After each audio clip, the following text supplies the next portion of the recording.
Hello and welcome to my brand new podcast. I'm Nicky Raby and I'm thrilled that you're joining us. I do lots of things. I'm an actor, coach, writer, speaker and a mum. And in my coaching work, I work with creatives, personal brands, freelancers and small businesses. In this podcast, I want to talk about success, but not in the traditional sense. I want to bring you conversations that discuss success, what it means, and how there are many different versions. We're going to be talking about business, branding, becoming visible, saying no, saying yes, and how you can create a thriving portfolio career doing more of what you love and less of what you don't. Sometimes there can be a certain mystery around the online world, so I'm going to be asking my guests how they started and grew, how they get paid, how they stand out, and how they create success on their terms. As always, please check the show notes for all things we mention and come and say hi over on social media at Nicky Raby or via my website nickyraby.com/podcast. In today's episode, I'm talking to Anna Hardy, who is a family photographer and the co-creator of The Mothership, an online membership community for working mothers. She's the proud mum to two lively boys, 12 and 3, and lives in sunny Manchester. This is a really juicy episode. We talk all things about being a personal brand, putting yourself out there, launching a business, creating boundaries. There's so much good value in here. I hope you enjoy the episode. Hi Anna, how you doing? Hi Nikki, I'm fine, thank you. How are you? I'm great. Thanks so much for being on the podcast. So, if people don't know you or haven't found you in the online world, tell me a little bit about what you do and about your various businesses. Okay, so I am a photographer. I have been doing that for 10 years.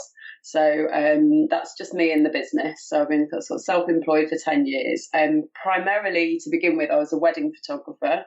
But over the last 5 years, I've really, the family photography side of the business has really grown. And that's been what I found my real passion is. So actually, a year ago, I stopped taking wedding bookings.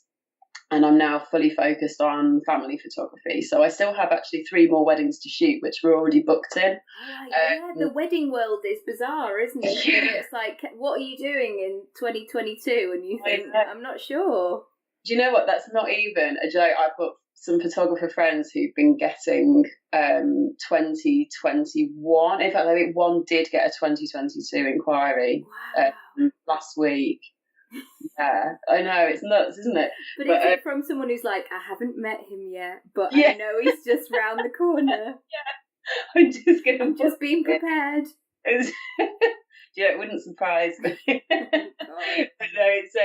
mean, it's rare to get them. What's that? So I guess 4 years now. It's rare to get them that, but I have had ones book 3 years in advance before. But equally, I've had some people book you literally like 2 weeks before. So it does vary. But yeah, I would say it's fairly normal to be booked, for them to book you a year or 2 ahead. So it's a bit crazy, really. I can't really think of any other jobs really where you have your sort of future in the diary 2 years in advance, and it's not, you can't change it either. Obviously, if something crops up, you can't cancel, you can't let people down when it's their wedding. So I've had things like where my friends have been getting married and I've not been able to go to their wedding because I've already been booked for someone else's, and there's just nothing you can do. You just have to take it on the chin. So it's kind of but then obviously the flip side of that, which is really good, is that particularly for a self-employed person where your income's not predictable, with wedding photography it is. So that's a really kind of good flip side to it. And how have you found that move into much more into family photography? Was it that you were just looking for that direction, or is that what people were asking you for, or was it just a passion from you? It was a bit of both. It was the excuse me, wedding. I think it started off that my wedding clients would then have a baby, and would say, "Oh, do you do?" And it was more sort of them asking me, but equally I had the whole thing that had made me kind of start the photography business in the first place. I started that just after my eldest son was born, Joe, so he's nearly 13 now. He'll be 13 next month, which is really, but actually just in about 5 weeks' time. I know, which is nuts. So, but I set up the business when he was about 2, and I was already hooked on taking pictures of him. So I've always loved taking pictures of children. But then it kind of just grew from people asking, but then me realising that actually that's what I really, really loved. And I kept finding at weddings, I was always drawn to the kids. Like, I know a lot of other wedding photographers kind of avoid the kids, or they find them, don't necessarily, they find them awkward to photograph, or I don't know, annoying. I'm reading that book to Oscar at the moment. What's it called? Willie Goes to the Wedding or something. And basically Willie's sister's getting married, and he takes his tortoise and his dog and his budgie and all the things. So yeah, but that's why they're great. Like, it's kind of I'd much rather. Well, you've got someone either sort of, hobnobbing with a glass of champagne, like that's not very interesting to photograph. Whereas, someone with his, I don't know, what was it, dinosaur, and, building some kind of underwater city in the ornamental pond is much more interesting. But so I kind of found that I was really drawn to the photographing the children at weddings, and realised that because I just find them they're so much more, they're fun, they're uninhibited, there's always something, they're creating their own little adventure, and then I actually found that people started booking me for weddings because of my pictures of kids at weddings. They're either because they had children themselves, or perhaps they had nieces or nephews who they were very close to, and it was really important to them to get good pictures of them, and they would say, oh, we just love your pictures of kids at weddings. And that started to become the thing, and the other wedding photographers would comment on, they'd say, oh, I don't really ever think to photograph those kids, but you do. So I started realising that was kind of like my thing. Yes. Then so it sort of grew quite organically, and then so I've but I just love it. I absolutely love children, and I love photographing them, so it kind of just grew that way, really. So so I do your other ventures, your other business ventures as well, because you've got lots of strings to your bow, which is brilliant. I've probably got too many, which is like, but there's two main. I mean, obviously, I do the photography, which I've been doing for 10 years, but then my other business is I've just started. It's brand new. It's really exciting. I'm really excited about it, which has just started this month. So I've partnered up with Helen, who she runs Guilty Mothers Club. She's ace, and we kind of met. We just met sort of. So I think it might have been one of these. We were actually discussing this the other day. We can't quite fully remember how we actually did start talking to each other, but I think it was through social media. I think she might have dropped me a message. I don't know, either Instagram or something similar. But we ended up realising our youngest two, my little boy Huey and her little girl Hetty, are the same age. So we kind of said, oh, let's go to the park with the kids and chat. And just as a social thing, really. But we just, when you instantly just really, really get on with someone. Yeah. And it was like I love her company.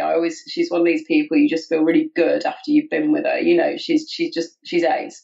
And so we just started seeing each other as friends to begin with. But then, as friends do, you chat about things you're interested in and things you're passionate about. And we realised that we both had a real kind of we were both really passionate about supporting working mums, particularly. I've been mentoring as part of obviously as being a photographer. A lot of my work is taking photos, but I also do a lot of mentoring other photographers.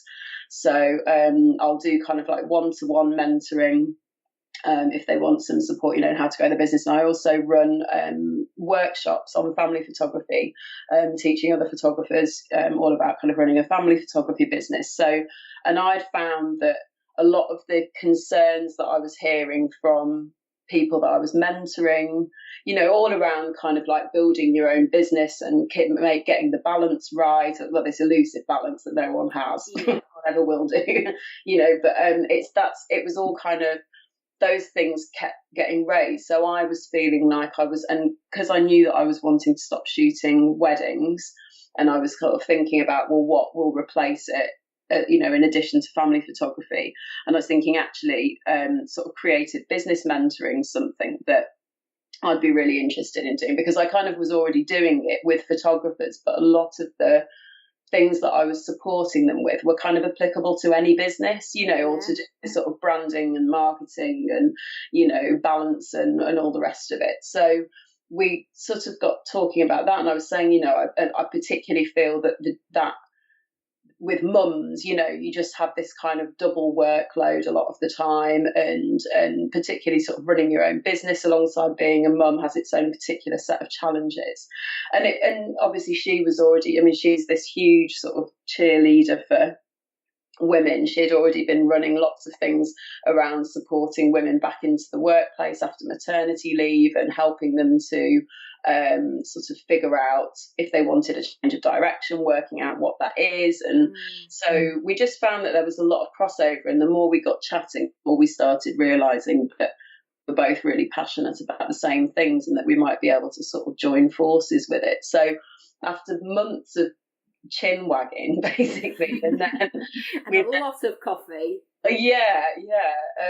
We kind of, I think maybe it's probably just before the summer, sort of the spring, we started formulating really specific ideas about what we wanted to do, and that's when we came up with the idea for the mothership, which is what we've actually just launched. I always say launch, it's a bit of a pun. I enjoy saying the mothership as launch. It's a bit cheesy. I know it's launch, but we phoned NASA, and they've been a fantastic sponsor.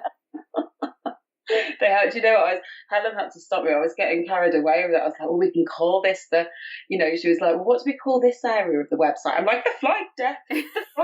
She's like, no, just stop it. Stop it with we've watched too many 90s game shows with puns and things like that you're like, oh, no, I need to stop this. I need to stop it now.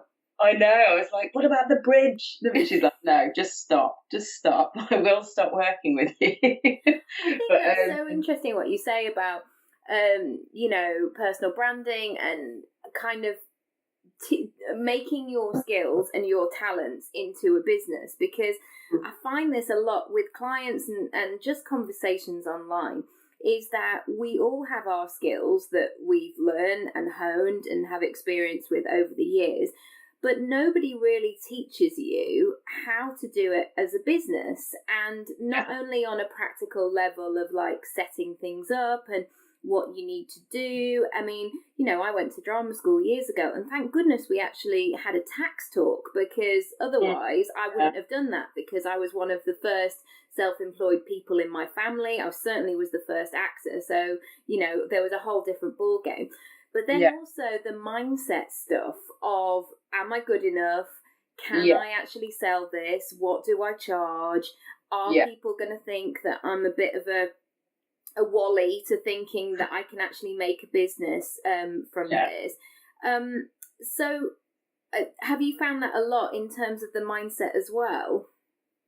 Yeah, definitely. I think, it's interesting, we were talking recently about this. I think women particularly, I think we get this kind of imposter syndrome really easily anyway.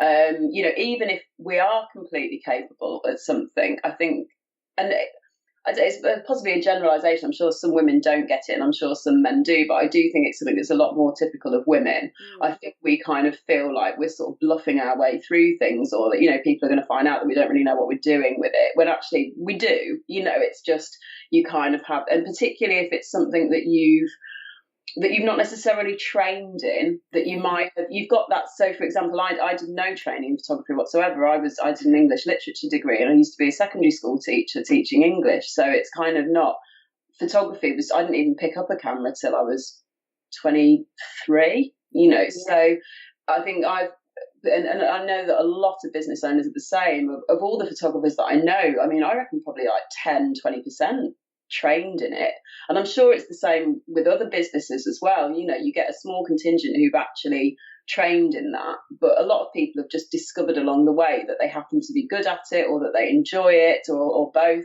And so I think that often what then comes with that is this feeling of like you shouldn't really be doing it, or that you don't really know what you're doing. When you do, it's just you come at it from a less traditional route. And I think that in addition to that, like you said before, running your own business, I mean, it's not just one job, is it? It's like it's the job that you're doing, like on the outside, like photographer or actor or whatever that is. But also, you're a marketer, you're an admin clerk, you're an accountant, you're a full-time cheerleader to yourself. Going, come on, you can do it. Just send the email; it'll be fine.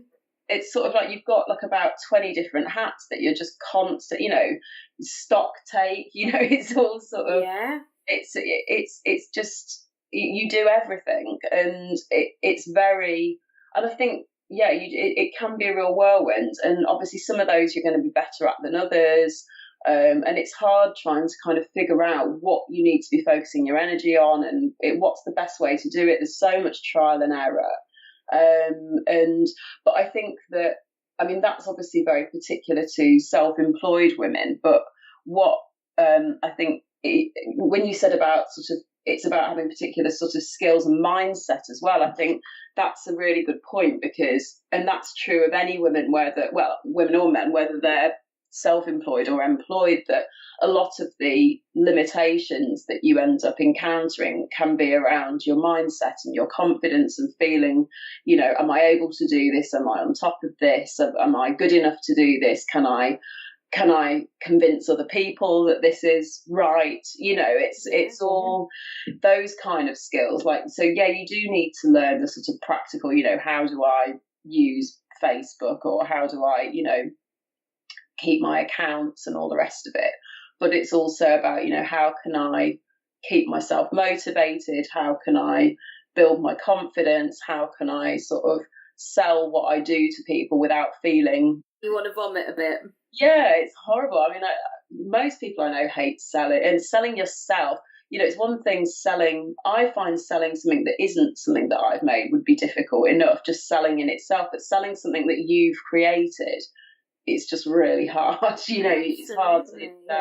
So there's all sorts of things. And I mean, that's what, sorry, to kind of come back, because you were asking about the mothership, which I just realised I hadn't even clearly explained what it was. I've just had some random spaceship kind of references, not actually explained it. It's an online community for working mothers. So and that was what we ended up feeling there was a kind of gap for. There were lots of online memberships for self-employed mums or women, but not necessarily, and lots of, but not ones that were actually just for, or in fact, I don't think even for self-employed mums. There are lots for kind of self-employed women. There are lots of ones championing women, but we didn't, we felt that there was a real need for something for working mothers. And initially we're going to make it just for self-employed mothers, because we felt there were so many challenges around that. But actually, the more we got talking, it's exactly what you said about, often the challenges aren't necessarily these specific sort of business related things, because ostensibly, learning to do your accounts or learning to post an advert or, design it, it's, you can learn that. And there are lots of amazing places online that you can learn that. But we felt that a lot of the things that maybe would have the sort of skills and development that would have more longevity. Is it longevity or longevity? I don't know. Longevity, yeah. Longevity. I don't know why I gave it a little French accent then. Longevity.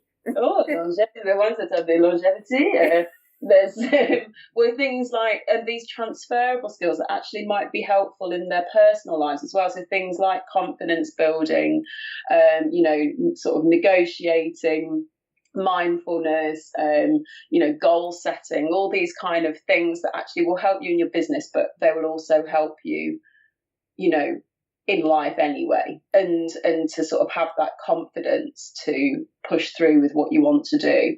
So the mothership is basically a community, and we feel as well, today people used to sort of live near to all their family and friends, whereas we're all spread out now, and there are so many working mothers who don't have, I mean, I don't have any family, both my parents are over 2 hours away, my brother's an hour away, but he's, and a lot of people are the same. They don't necessarily have that kind of support network and that village. So we wanted it to be really like a village for working mothers where we can all kind of, and there's like a skill swap forum where there's like group problem solving, skill swap forum, goals labs each month. There's an online place where they can all chat, and then there's like monthly development, but around personal quality, personal sort of strengths and skills rather than sort of nuts and bolts of running a business. And then there's just kind of fun stuff as well to help out, recipes, because we all end up cooking the same three meals. 5 things that I'm like, oh, same again then.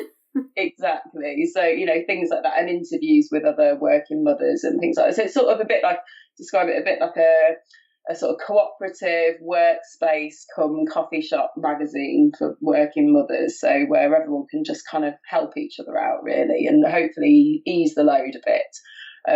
But yeah, it's just there's so many things that you could be sort of working on at any one time, aren't there? And it could be quite overwhelming.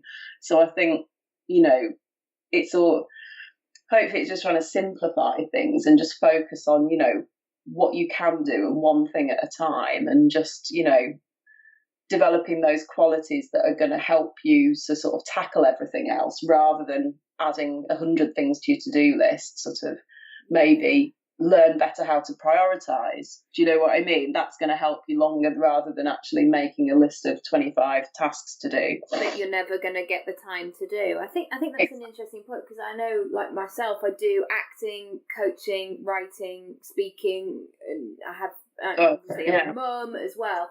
And one thing that I find is sometimes it can be, well, it swings and roundabouts. Sometimes the work that I get over several months, for example, like January that's gone by, it's been a really heavy month coaching-wise. I've had loads of one-to-one clients, I've done some workshops and things like that, and the acting side has been quite slow, because January generally is, in terms of the acting industry. I think a lot of the casting directors are still sleeping off Christmas. Like, oh, I think that was quite that was a heavy one. No, I'm sure they're doing pilot season. They're doing clever things. But one thing that I'm really aware of is that just because the opportunities are not coming to me in January, for example, I still need to be actively growing those things. And I think sometimes when we talk about the juggle, it can be that, like, are you seeing your kids or are you growing your business? But how do you focus on all the different areas of your income streams, I guess, to make sure they're flourishing and growing as you want them to? Well, probably not as capably as I should be, is the really honest answer. I think that, exactly like you've said, there are different times of the year, at different points, certain things take a front seat and certain things take a back seat. I think the key is planning ahead, which is something that I've only really done, if I'm being honest, in the last year or so. I've always run my business in quite a reactive way, which isn't the best way to do it. And I think I've been lucky in that I've been able to do that. I've kind of not, the business has come in. I've always had enough just coming in, and I've tended to operate it in a case of, let's just see what happens, see what comes in. And luckily enough has come in, but it's not, you can't really grow your business that way. It's not sustainable. And also it's not a very relaxing way to, it's not, you're kind of never being quite sure what's around the corner or putting plans in place. It's just not a wise way to do it. And especially so if you've got kids as well, I think sometimes I find the online forum situations that I found sometimes with women in business is that sometimes it is people who, and this is not necessarily about mums, but also don't necessarily have other commitments. They may not have elderly parents to look after, or people that need them. So it's kind of, sometimes I read those things of like, I haven't really done anything today, I wasn't in the mood or I wasn't feeling it. And whereas I'm like, I've got an hour, what can I do? Let's go. Yeah, absolutely. And I think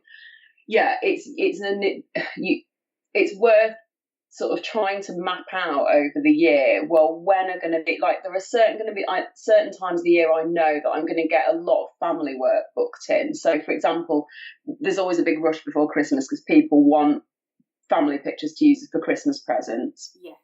So I know that autumn and winter is always going to be busy. Similarly, people kind of love, around sort of spring, sort of summer, because it's sort of Mother's Day, Father's Day, and, all the blossoms out and everyone's sort of defrosting after the winter. Quick, let's all get matching outfits immediately.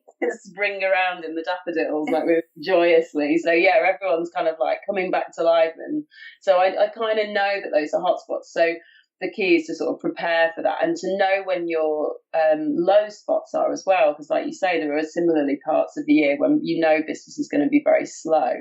But I mean, I think in terms of, and this is what I'm sort of trying to set up at the moment, I think I've always sort of marketed for specific products or events before, like, oh, I've got this coming up, so I'm going to try and push that now.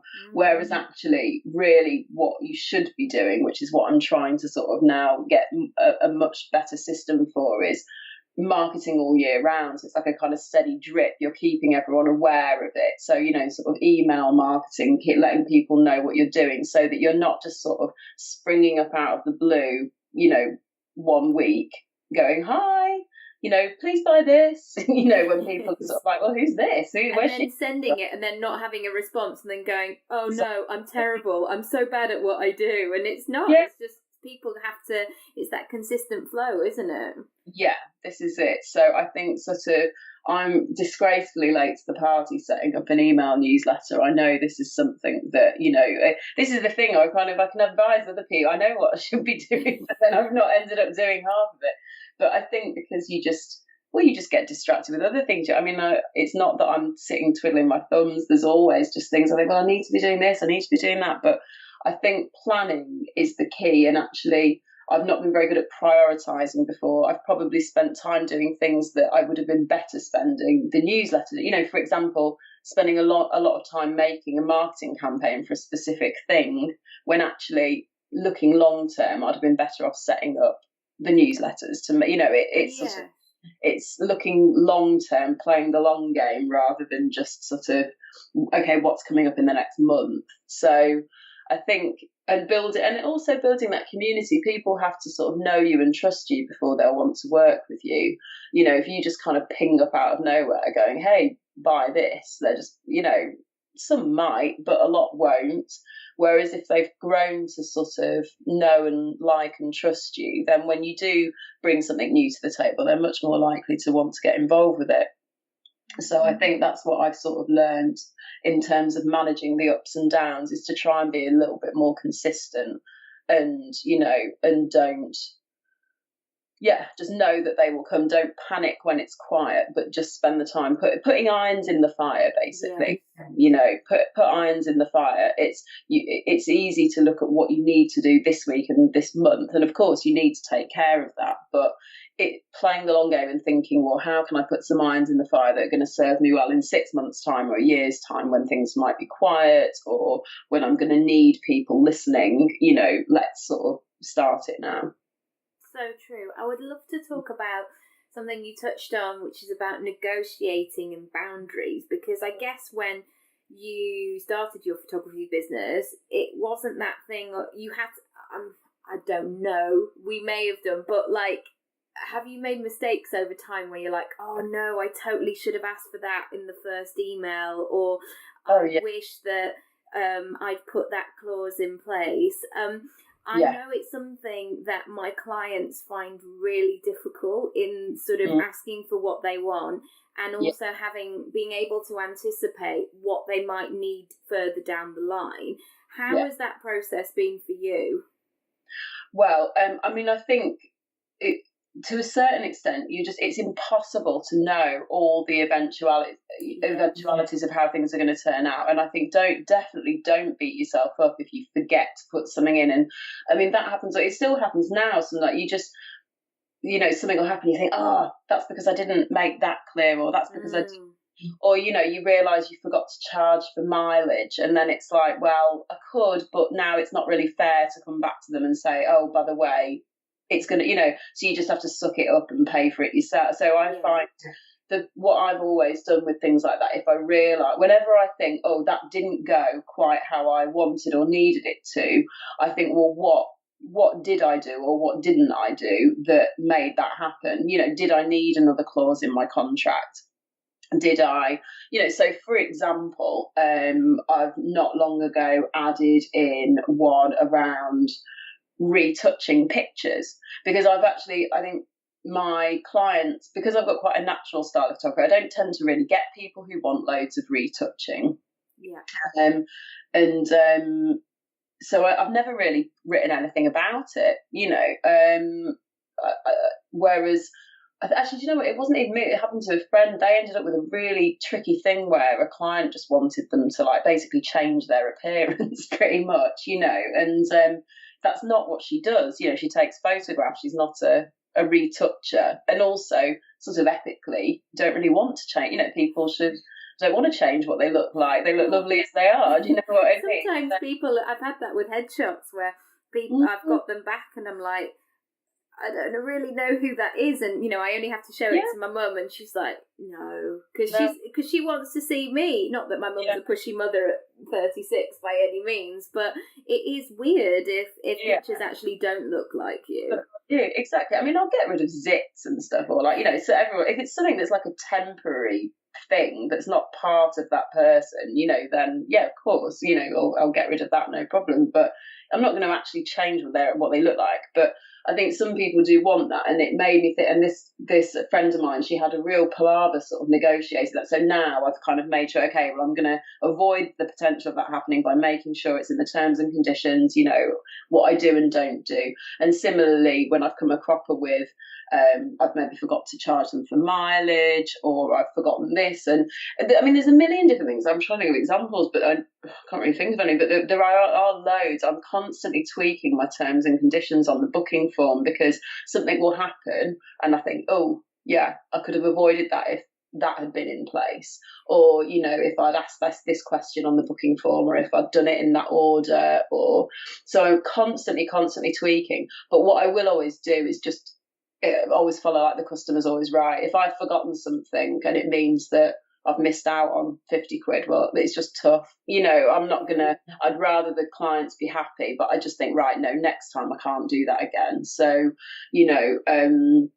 I constantly tweak according to things not going quite how. Yeah, and sometimes you think you've got it nailed, and then something random just happens. Like motherhood. Yeah, exactly. So I definitely don't feel bad when those things happen. They happen all the time, and I'm constantly tweaking my brochures, tweaking my booking forms, tweaking my terms and conditions to cover, to make sure that things that have previously gone not quite how I wanted them to, don't again. So. You learn that stuff, don't you, from actually doing it? And I think that sometimes when people are getting ready to launch, whatever it might be, they're waiting for that perfect time when everything is aligned. You're never going to feel like everything is perfect, because you have to do it.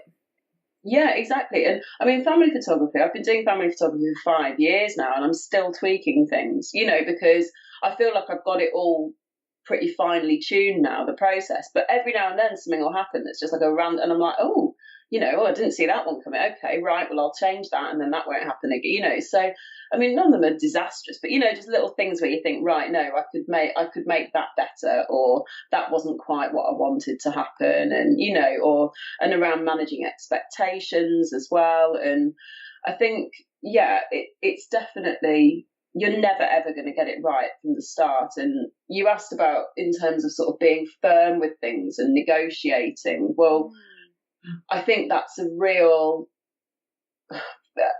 starting your own business. I just think it's just a confidence thing, isn't it? Everyone I know, to begin with, just bends over backwards and feels like they can't negotiate, they can't insist, they let people haggle them down, because you're just so desperate for people to want what you're doing and to buy what you're doing, that you just kind of let them tell you what you're going to offer them, Yeah. And I started off like that, definitely. But what I've really, really found, and everyone else I know who's kind of had the same journey says the same, that actually you get messed around so much more and treated worse when you do that than when you are firm and you say no and you stick to your guns, I think you kind of feel like you're doing it to please them, but actually it has the opposite effect.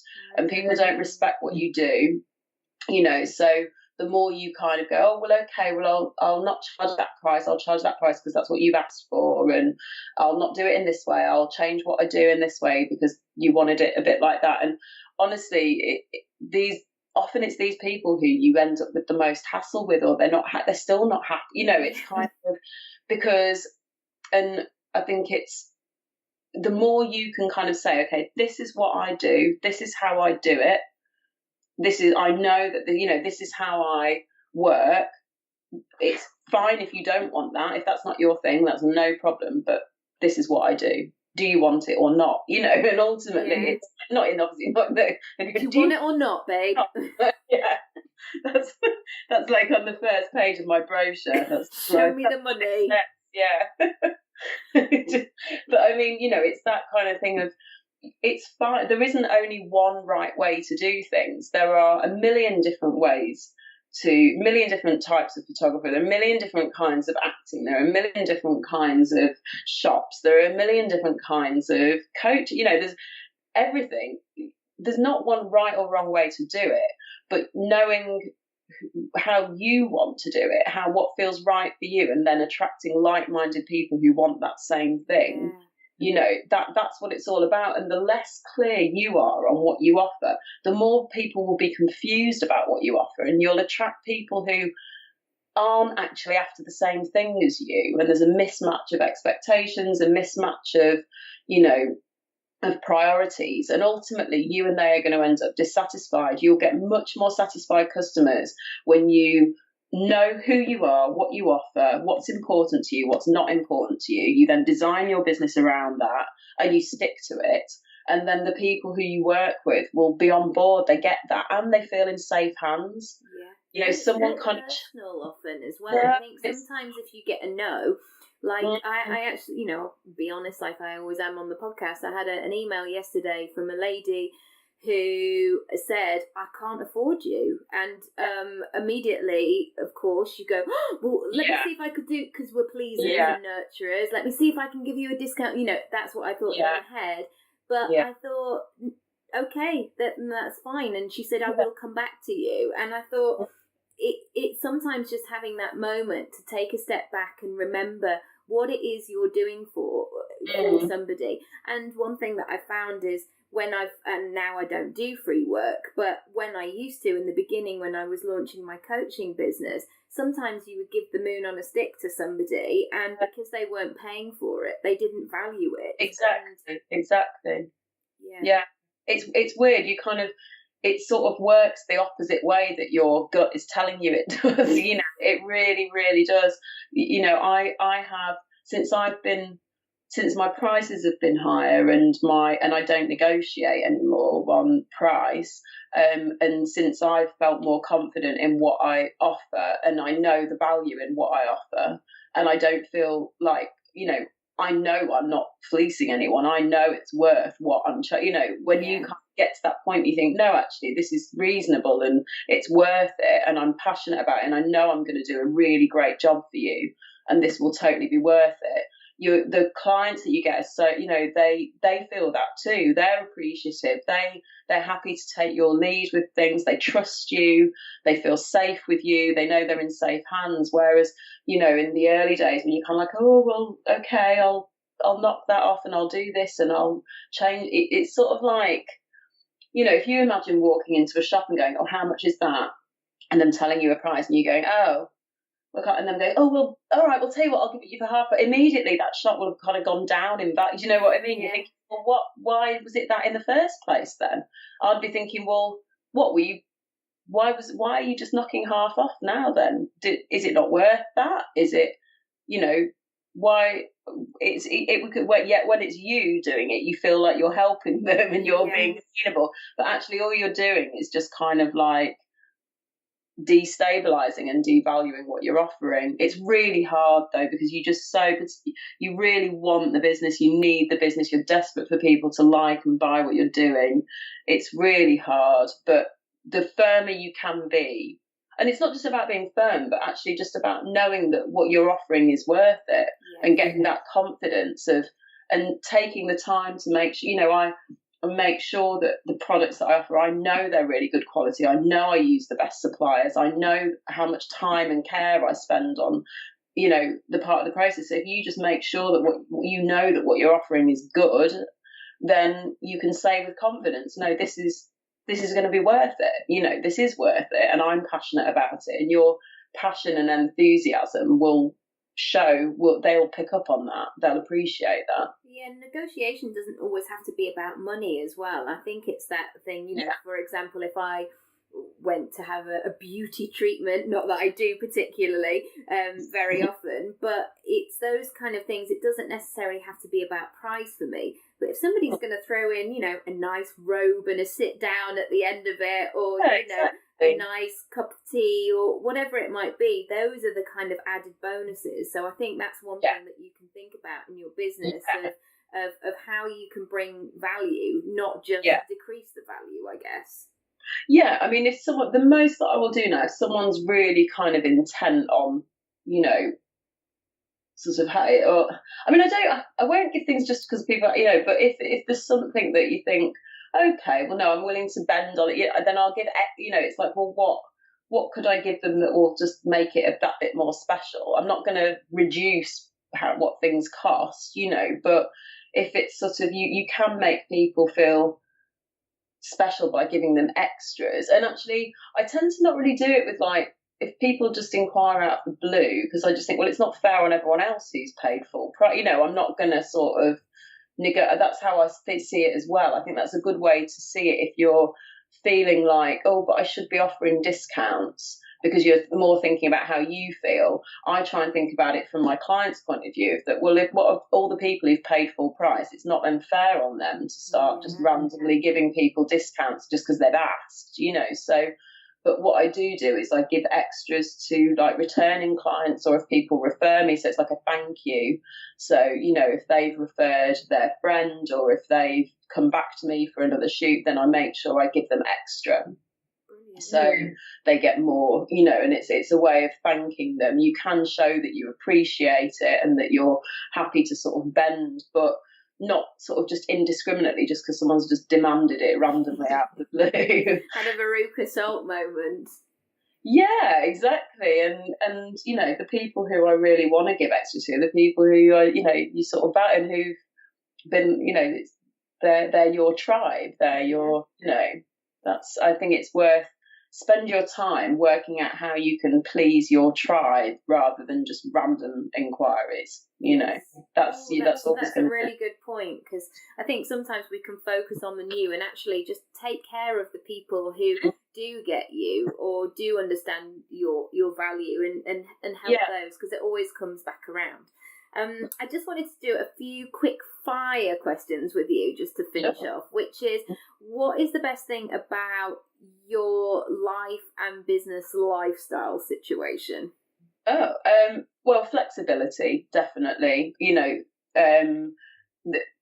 fact that I can I have a not total control, so obviously I've got things booked in, but I've got control over what I book in when, and on a day when I've perhaps not got specific bookings, I can choose how I want to structure the day and what order I want to do things in. And you can, I'm saying, you can take a day off if you need, but I was trying to think the last time I had a day off and I actually can't remember. But yeah, it's definitely flexibility and being able to, I think I would really struggle in the times when I feel like sometimes I think, oh God, it'd be so nice to be employed again, just with like the regular, predictable regular income.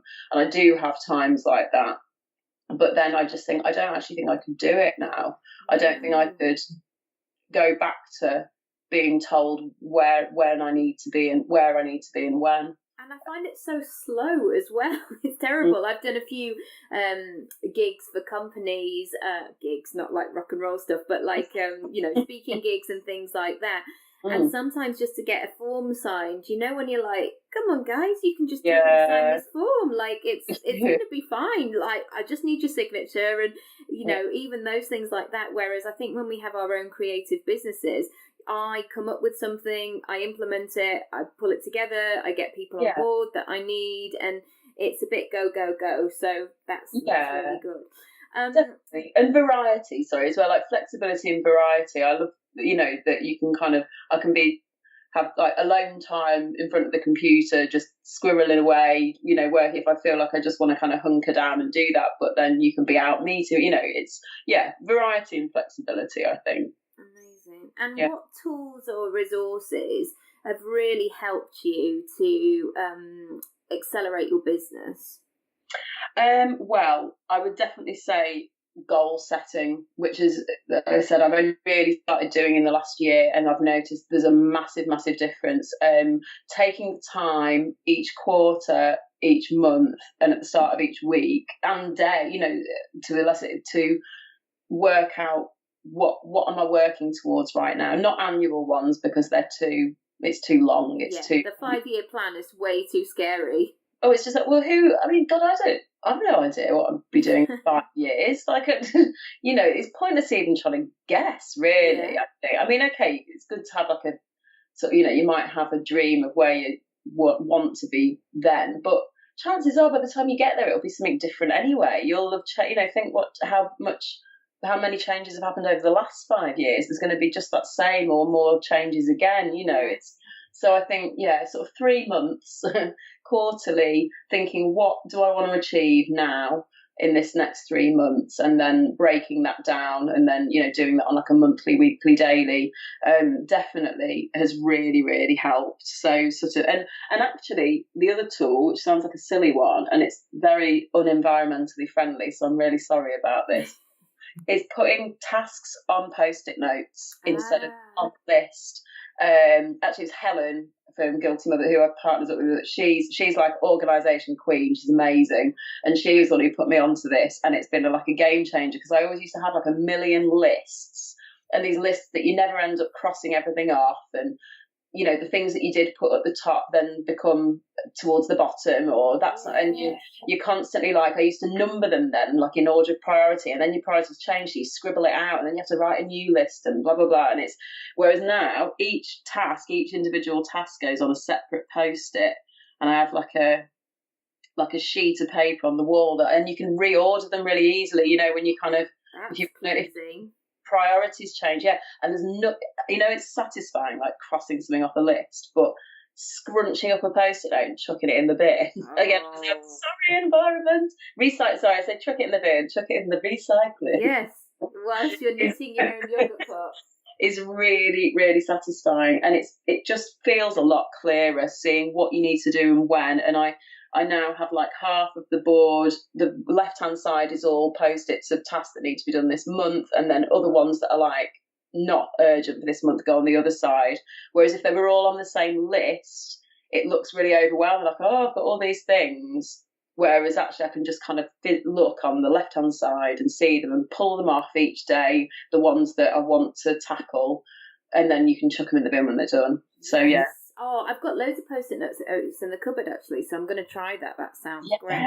It is. Have there been any books that have just changed your life a little bit? For work or fun or kind of... Probably stuff...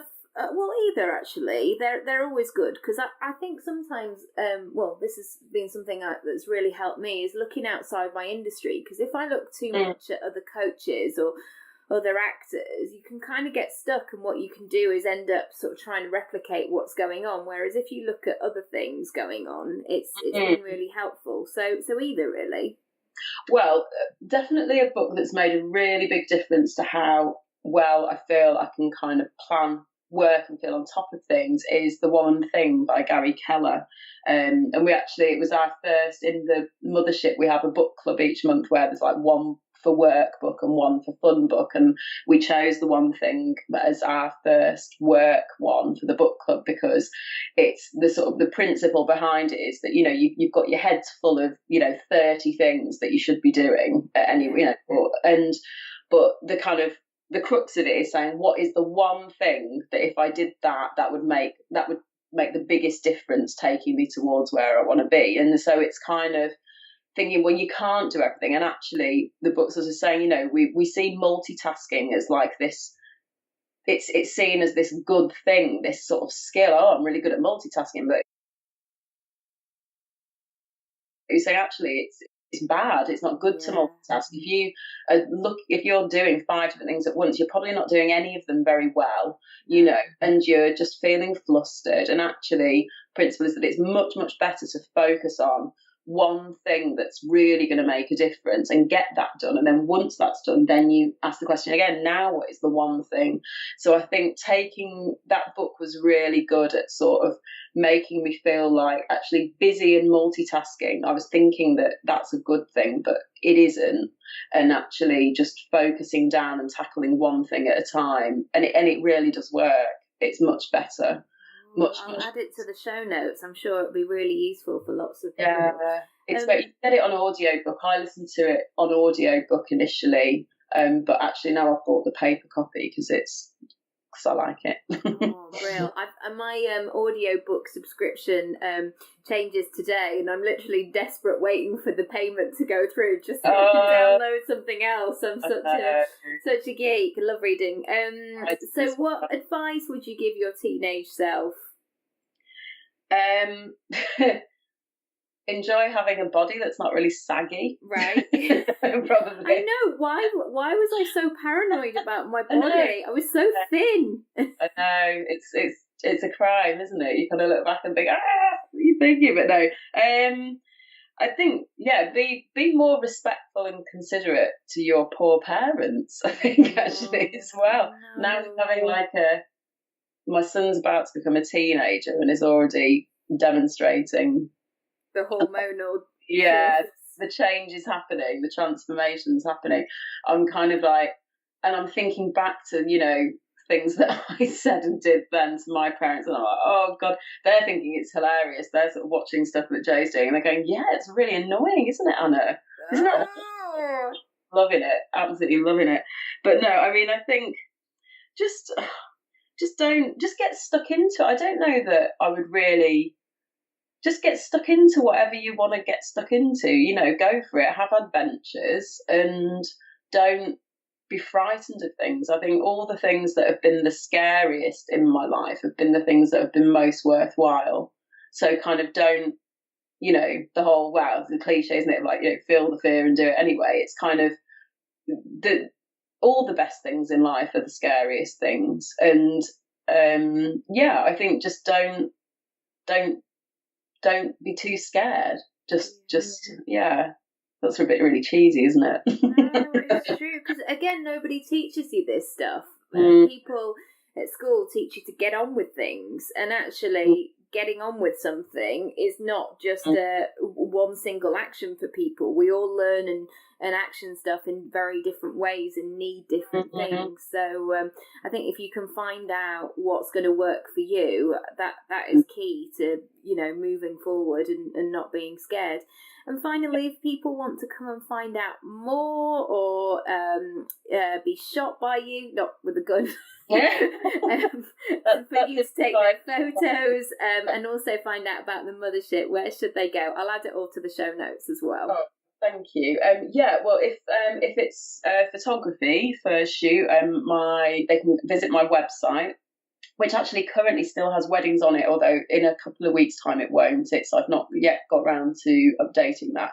But it's annahardy.co.uk is the website. But I also have a Facebook page, which is just Anna Hardy Photo, Anna Hardy Photography. So they can kind of get in contact or Instagram, but mainly sort of email of website. And I can send them a brochure. So if they're interested at all, just the easiest thing is probably to drop me an email. All the details are on the website and Facebook page, and I can send them a brochure which explains what I do. And then with the mothership, that is on the Guilty Mothers Club website, which is guiltymothersclub.co.uk, and there's a page on there that's membership, and which has got all the details of the mothership. And we've actually closed now. We take an intake every quarter, so our first intake was in January.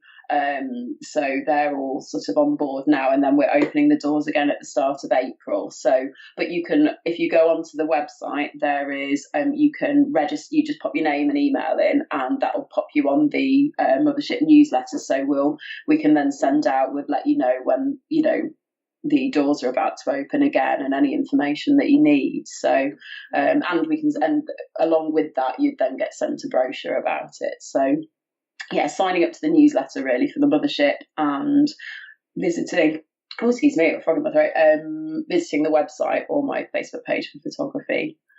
Amazing. Thank you so much. I've loved chatting. I feel like we've tackled a lot today, which has been great. So, thank you. Thank you. Yeah, all the details will be in the show notes as usual. Thank you so much, Anna. Thank you for having me. It's been lovely chatting. Bye. Thanks, Nikki. Bye. Thank you so much for listening. As always, you can go to nickyraby.com/podcast and find out all the show notes and get details of all the other episodes. If you want to work with me personally, you can go to my coaching page, nickyraby.com/coaching. I do one-on-one sessions, small group workshops, and I have loads of online courses all ready for you. Also, you can get my free business toolkit, which is nickyraby.com/business toolkit. I will see you very soon. Thanks once again. If you like this, please share your thoughts across social media at Nicky Raby, and rate and review and subscribe. I'd love that. Thank you so much. Bye. Thank you so much for listening. I hope you enjoyed it, and I would love to hear what you thought of the episode and share any takeaways with me. Come and find me across social media at Nicky Raby, or you can visit the podcast page, nickyraby.com/podcast.